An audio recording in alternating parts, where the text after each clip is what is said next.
Tu sais que je suis en train d'accoucher. Pourquoi m'amènes-tu dans la brousse? C'est la brousse, pour l'amour du ciel. Conduis-moi à l'hôpital, j'ai mal, atrocement mal. Je dois aller à l'hôpital. Reste ici et mets au monde ce démon que tu appelles un enfant. C'est ce que tu mérites. Tu accoucheras dans la brousse. As-tu déjà aimé quelqu'un au point d'ignorer toutes les voix, tous les avertissements, même la tienne?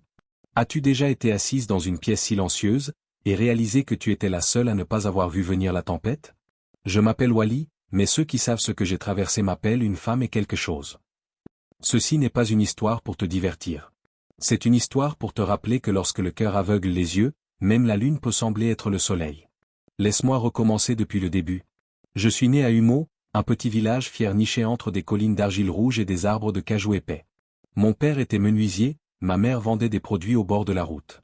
Nous n'avions pas grand-chose, mais nous avions la paix. Une paix si profonde que les éclats de rire résonnaient de cour en cour. J'ai grandi les mains dans la terre, le cœur dans les nuages. Je croyais en l'amour. Je croyais en la bonté. Je croyais que lorsque tu aimes quelqu'un sincèrement, même les dieux protègent ton foyer. Puis j'ai rencontré Kishi. Il venait de Humu-Diago, un village voisin connu pour deux choses, ses guerriers puissants et ses femmes spirituelles. Kishi était grand, silencieux, avec un regard chargé de 1000 histoires. Le genre d'homme pour lequel les mères priaient et que les filles rêvaient en secret. Il est arrivé un matin, au ruisseau du village, vêtu d'un simple débardeur blanc et de silence. J'aurais dû m'éloigner. Mais l'amour est doux au début, comme du vin de palme frais qui n'a pas encore fermenté. On a commencé à parler. Puis à rire. Et bientôt, à faire des projets. Il est venu rencontrer ma famille, accompagné de son oncle. Je me souviens de ce jour comme si c'était hier. Sa mère, Mamana, n'était pas venue. On disait qu'elle était malade. Mais quelque chose en moi murmurait, cette femme ne t'accepte pas. Mais l'amour parle fort, et l'intuition murmure. Je n'ai pas écouté. Le mariage traditionnel fut simple mais beau. Mon père dansait comme un jeune garçon, fier de voir sa fille rejoindre une famille de nobles. Je suis allé vivre chez Kishi, dans leur concession familiale à Humu-Diago, où Mamana régnait comme une lionne sur sa meute. C'est là que tout a changé. Dès la première semaine, elle a fait comprendre que je n'étais pas des leurs. Elle m'appelait l'étrangère quand elle pensait que je ne l'entendais pas. Elle saupoudrait des choses autour de ma porte la nuit. Un matin, j'ai trouvé des coquilles d'escargot soigneusement disposées sous mon tapis. Quand j'en ai parlé à Kishi, il a haussé les épaules. Ma mère est juste protectrice. Ne t'inquiète pas, elle finira par t'accepter. Je voulais le croire. Puis, après 9 longs mois d'attente, de prières et de larmes, j'ai enfin manqué mes règles. La joie m'a submergé.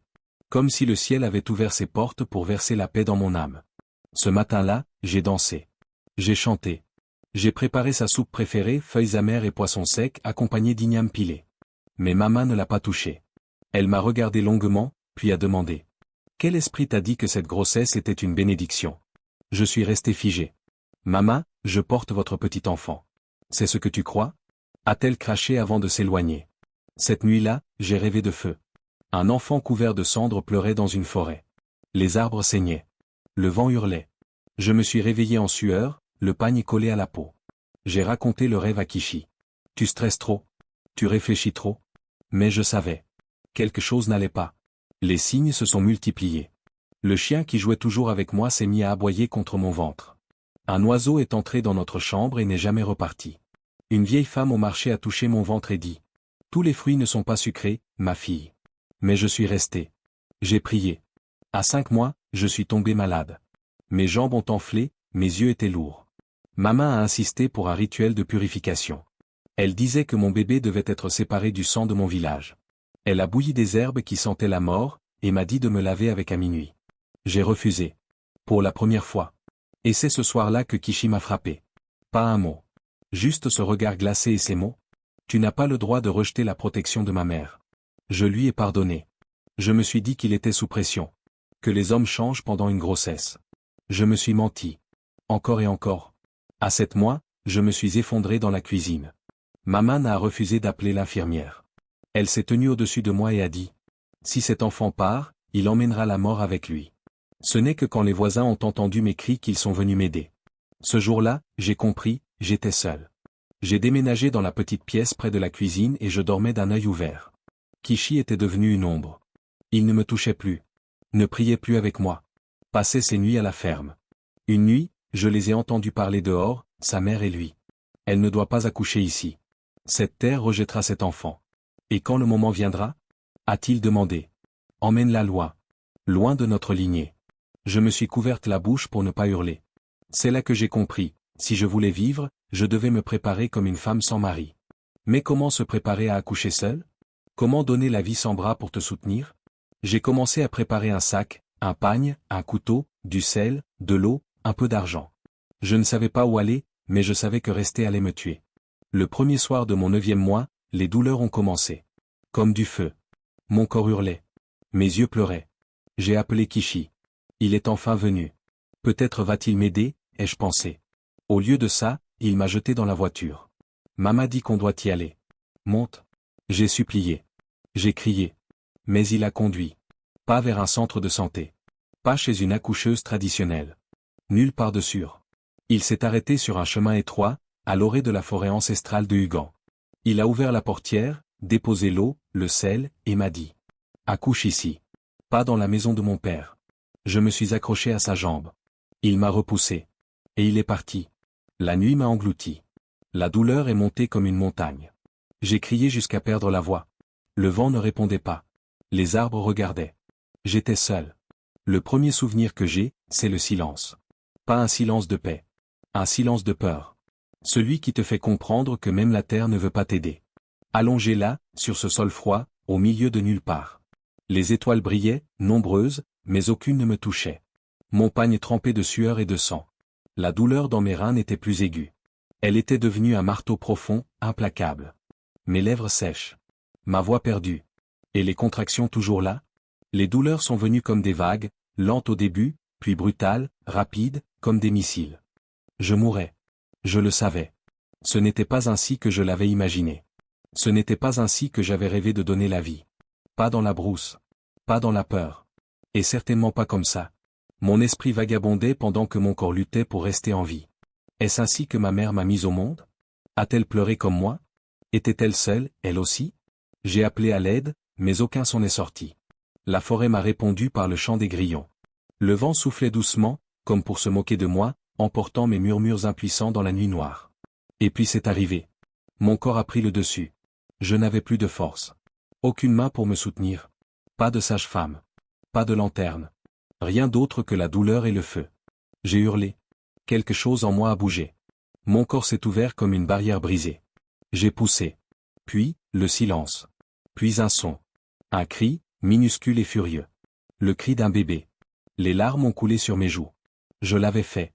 Mon Dieu, je l'avais fait. Mais j'étais trop faible pour la soulever. Mes bras semblaient faits de chiffon mouillé. Mes yeux ont distingué le bébé, à peine couché à côté de moi sur la natte, encore relié à moi par le cordon de la vie. Une fille. Une fille que le monde détestait déjà avant même qu'elle pousse son premier cri. Je ne sais pas combien de temps je suis resté là. 1 heure? 3 peut-être? Je flottais entre le sommeil et la mort. Mon corps devenait plus froid. Mais alors, des pas. De vrais pas. Lourds. Réels. J'ai cru que c'était un esprit. Mon cœur s'est emballé. Mes yeux ont tenté de se concentrer. Et je l'ai vu. Un vieux chasseur, à la barbe noire, portant un fusil rouillé sur l'épaule et un sac plein de rats de brousse. Son nom était Okono, qu'on appelait le crieur de la nuit. Un homme silencieux, réputé pour ne parler que si on lui parlait. Il m'a vu. Il a vu l'enfant. Il a laissé tomber son arme, regardé autour de lui, puis s'est agenouillé près de moi. Jésus? Qui t'a fait ça, ma fille? Murmura-t-il. Je ne pouvais pas parler. Il a vu le sang, les nattes, le bébé. Sans perdre de temps, il a crié à l'aide d'une voix plus forte que je ne l'aurais jamais imaginé. Il a pris son sac, m'a soulevé comme une chèvre blessée, tenant le bébé d'un bras. Je me suis évanoui de nouveau. Quand je me suis réveillé, j'étais allongé sur un lit en bambou, dans une maison en terre, aux murs brunis. L'odeur d'herbe et de charbon flottait dans l'air. J'entendais le crépitement du feu et le fredonnement d'une voix de vieille femme. Mes yeux se sont tournés sur le côté. Elle était là. Maman formée, la vieille du village que beaucoup avaient oubliée. Une veuve, sans enfant, sans famille, mais avec trop de sagesse. On disait qu'elle avait été infirmière en ville, mais qu'elle était revenue après la mort de son mari. Elle s'est approchée de moi et a souri doucement. Tu t'es réveillé? Dieu merci. Ses mains étaient rugueuses mais chaudes. Elle m'a essuyé le visage avec un linge mouillé. Je l'ai regardé. J'ai regardé mon ventre maintenant vide. Et j'ai posé la seule question qui me venait à l'esprit. Est-ce qu'elle est vivante? Elle a pointé du doigt un coin de la pièce. Mon bébé, enveloppé dans un pagne bleu délavé, dormait paisiblement dans un panier, près du feu. Mon cœur s'est brisé, et j'ai fondu en larmes. Je suis resté là pendant 2 semaines. 2 semaines entières à guérir, pleurer, me taire, avoir honte. J'ai tout raconté à maman formée. Du jour où j'ai rencontré Kishi jusqu'au jour où il m'a laissé dans la brousse. Elle a écouté. Elle ne m'a pas jugé. Elle a simplement dit « Tu n'es pas maudite, ma fille. Tu as juste été jetée par des gens dont le cœur est plus sombre que la forêt qui a tenté de t'engloutir. » Ces paroles étaient amères, mais elles ont apporté la guérison. Les villageois ont commencé à parler. Okono, le crieur de la nuit, avait tout raconté. Beaucoup furent choqués. Certains secouaient la tête. D'autres murmuraient. Voilà ce qui arrive quand on épouse une famille qui consulte les autels au lieu de Dieu. Mais Kishi n'est pas venu. Pas une seule fois. Maman a fait comme si rien ne s'était passé. À la 3e semaine, je savais que je devais décider. Je ne pouvais pas retourner là-bas. Mais je ne pouvais pas non plus me cacher éternellement. Maman formée m'a offert une chambre dans sa cour.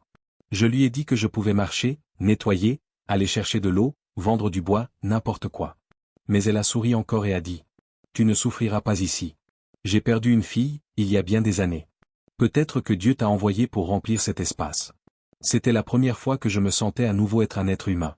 J'ai appelé ma fille Adora, la fille de tous. Parce que je ne savais plus à qui elle appartenait vraiment. Elle n'était pas seulement à moi. Elle était la preuve de Dieu que la vie peut éclore même dans les endroits les plus cruels. Chaque matin, je l'attachais dans mon dos, et j'accompagnais maman au marché. Nous vendions des légumes, des herbes, de l'huile de palme. Je la voyais marchander comme une lionne, rugir contre les hommes têtus qui tentaient de la tromper. Elle m'a appris le nom de chaque feuille.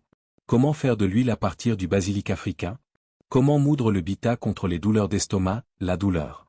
Comment préparer un savon purifiant non pas pour les charmes, mais pour apaiser le corps et éclaircir la peau? Lentement, la guérison a commencé, mais les cicatrices, elles, sont restées. Chaque fois que je voyais une femme enceinte au marché, je revivais cette nuit-là. Chaque fois que j'apercevais un jeune couple riant aux éclats, je repensais à comment la mienne avait commencé douce comme du vin et fini comme du poison. Je n'haïssais pas Kelichi, mais je ne priais plus pour lui non plus. À la place, je priais pour la force. Je priais pour Adora. Je priais pour le jour où l'on ne me désignerait plus comme la femme qu'on a laissée mourir. Et ce jour viendrait, j'en étais certaine. Il existe une douleur qui ne pleure plus. Une douleur qui ne crie pas. Elle se lève simplement, en silence, attache son pagne et continue de vivre. C'était cette douleur que je portais chaque matin comme un vêtement. La vie chez maman formée était paisible. Mais dehors, au-delà de sa clôture, le monde ne s'était pas adouci. Les femmes du marché ne retenaient jamais leur langue. Certaines me fixaient avec pitié, d'autres avec dégoût. Parfois, elles se réunissaient en petits cercles discrets pour murmurer quand je passais avec Adora nouée sur mon dos. C'est elle, la femme que Kelichi a abandonnée dans la forêt. Même sa propre mère dit que l'enfant est maudite. Comment cette petite va-t-elle grandir maintenant? Elle a sûrement fait quelque chose. Un homme ne part pas comme ça sans raison. Elle répétait mon histoire comme une chanson de marché. Un matin, alors que je ramassais des feuilles amères près de l'étal, j'ai entendu l'une d'elles souffler dans mon dos. Si c'était moi, j'aurais bu du poison et fini. Mieux vaut mourir que de se promener partout avec la honte et un bébé comme sac à main. Je me suis figé. Je ne me suis pas retourné. Je n'ai pas répondu. Parce que si je l'avais fait, les larmes auraient coulé. Et je m'étais juré de ne plus pleurer en public. Il y eut des jours où j'ai failli abandonner. Non par manque de nourriture, mais par manque de dignité. Tu vois, quand le monde croit que tu es fini, il commence à te traiter comme un cadavre comme si tu ne pouvais plus jamais te relever. Mais je me souvenais des paroles de mon père. Même quand le monde te jette dans les cendres, relève-toi comme du piment. Qu'ils te sentent passer lorsque le vent soufflera. Alors, j'ai transformé leurs moqueries en carburant. Chaque fois qu'on riait, je marchais plus fort. Chaque fois qu'on murmurait, j'allais plus loin. J'attachais Adora à mon dos et j'affrontais le soleil. Puis, un après-midi, tout a changé. Une femme étrange s'est approchée de notre étal au marché.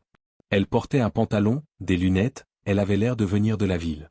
Elle a demandé des feuilles de senteur, du bitola, et quelques herbes séchées. Pendant que maman formée emballait les produits, la femme m'a regardé fixement. « Tu es Abby ?»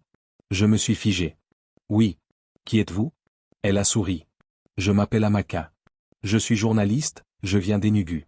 J'ai entendu ton histoire. » Mon cœur a sauté. « Je ne veux pas d'histoire, s'il vous plaît, ai-je dit rapidement. Mais elle a pris ma main doucement. « Pas de problème. Ton histoire est puissante. Je veux la partager avec le monde. Pas pour te ridiculiser, mais pour inspirer des femmes comme toi. » J'ai regardé maman formée. Elle m'a fait un petit signe de tête. « Raconte-lui ton histoire, a-t-elle dit. Alors, je l'ai fait.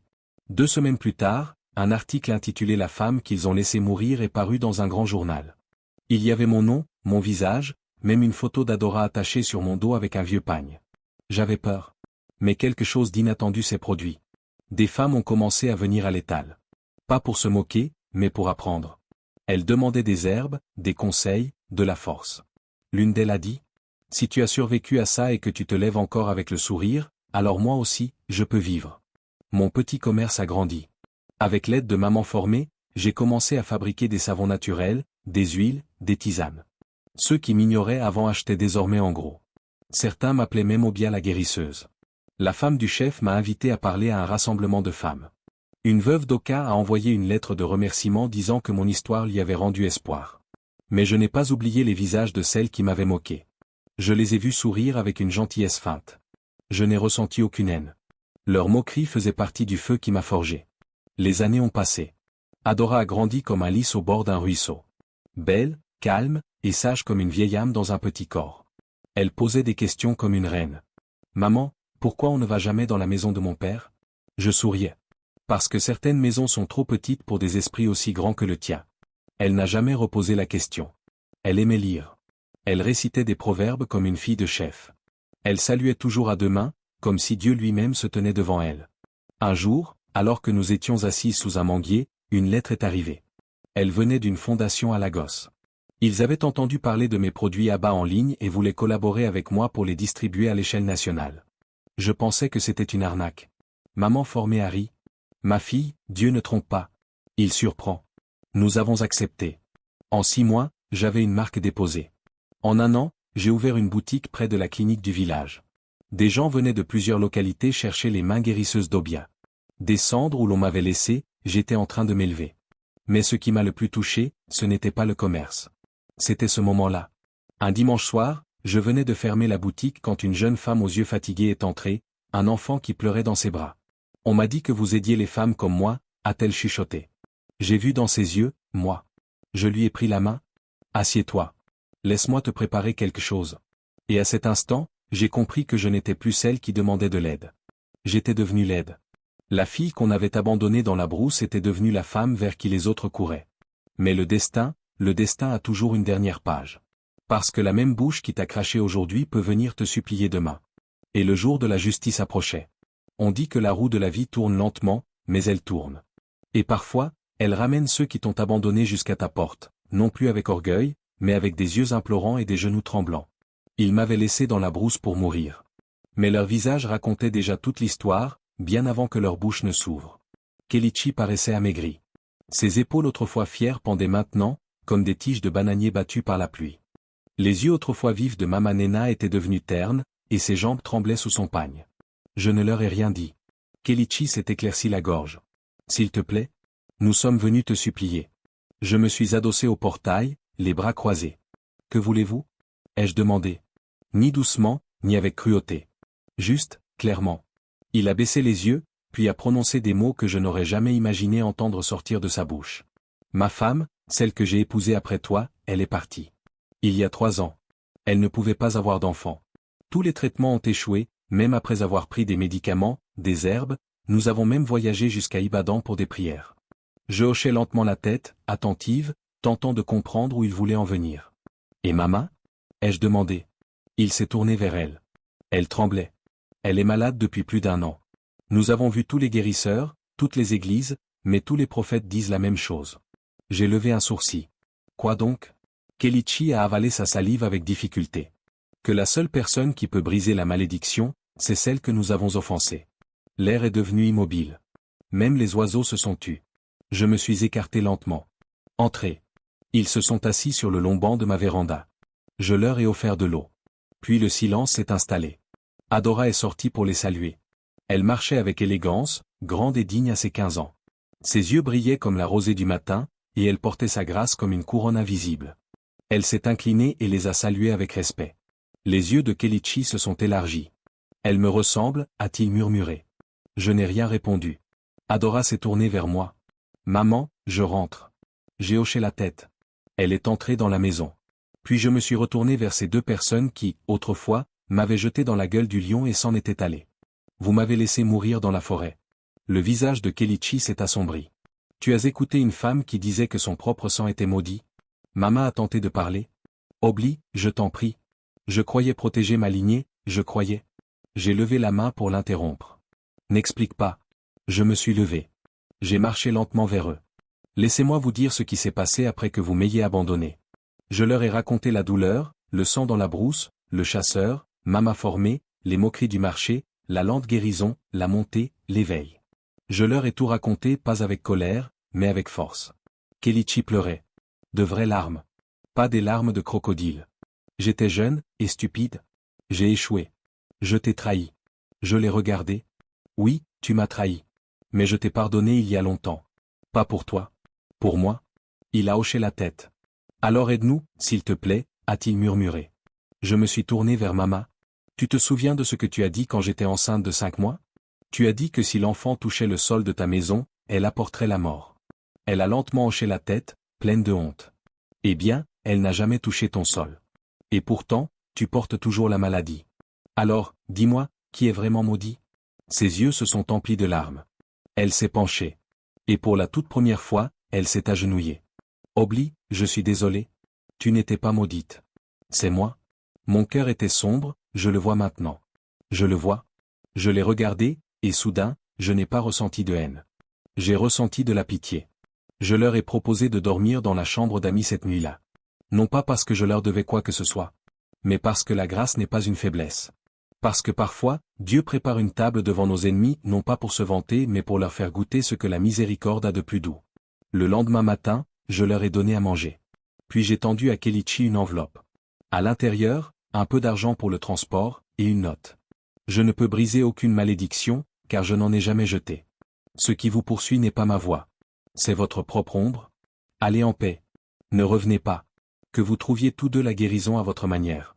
Signé, Obli. Ils sont partis. Et ce fut la dernière fois que je les ai vus. Quelques mois plus tard, Adora a remporté un concours national d'art oratoire. Elle fut invitée à voyager à l'étranger, tous frais payés. Elle m'a serré fort dans ses bras et m'a dit « Maman, je te rendrai fière. Je deviendrai tout ce qu'il disait que tu ne pouvais pas élever. » J'ai pleuré ce jour-là. Pas des larmes de douleur. Des larmes de joie accomplie. Les villageois qui m'avaient autrefois moqué, se sont présentés dans ma cour, les bras chargés de cadeaux. Ils m'appelaient désormais Mama Obia. La fille qu'ils disaient maudite, avait élevé une reine. Et moi?